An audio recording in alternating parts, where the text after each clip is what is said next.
Well, Prime Minister, it's great to have you back. It's good to be with you. We've spent a fair amount of time together. This is a critical moment for, I think, both our countries and the region that you so ably represent. And the strength of the U.S., it seems to me, at least, I hope you think the same way, the Singapore Strategic Partnership to support peace and prosperity throughout the Pacific these many years. Today, that partnership is important as it's ever been, in my view. As a matter of fact, I think it's growing in importance. And a rule-based order is facing unprecedented challenges. Russia's unprovoked and unjustifiable war against Ukraine is an urgent threat to both Europe and, I believe, to the Indo-Pacific as well. And it's attacking the core tenets of a rule-based international order. Borders can't be changed by force, and all the nations, large and small, are equal and sovereign in the rights for their sovereignty. And I want to thank you, Mr. Prime Minister, for Singapore's principled leadership in supporting the people of Ukraine. I know it's not easy, but I want to thank you for it. You're a man of principle, and you've stepped up every time you've had to. And even as we address the crisis in Europe, my administration is strongly supportive of moving rapidly to implement the Indo-Pacific strategy that we've talked about. And the United States is a proud Indo-Pacific nation.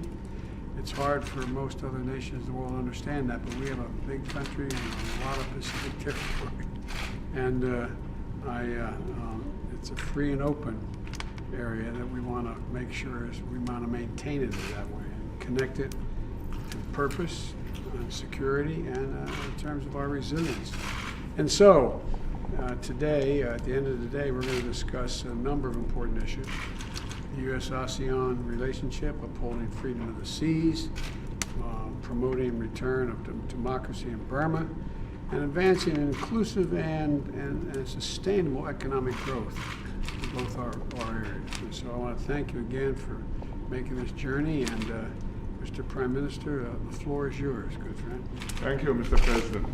Thank you especially for receiving me at this critical moment in world affairs, and I'm sure you are completely seized with what's happening in Europe right now. But we doubly appreciate the time you are giving to the relationship with Singapore and with Southeast Asian countries generally, especially ASEAN. Singapore is a very good partner of the United States. We're a major security cooperation partner of the US, and our relations are doing very well, economically as well as in the security and defense realms. And they prosper and grow and venture into new areas continually. And I hope to discuss that with the President today, as well as to further the relationship between the US and ASEAN, which is an engagement which is important to the US because it helps the US to be present in the Asia Pacific and to deepen its relations with many friends and to strengthen its strategic interests in the region. We will, of course, exchange views also on Ukraine and what that means for the Asia Pacific region.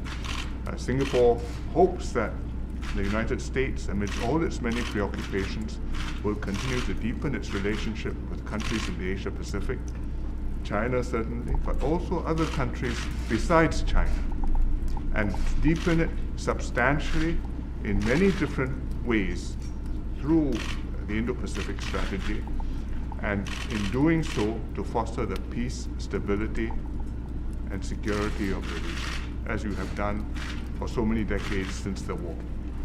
Thank you very much. Surely that's our objective. Sure. Thank you. Thank you all. Thank you, everybody.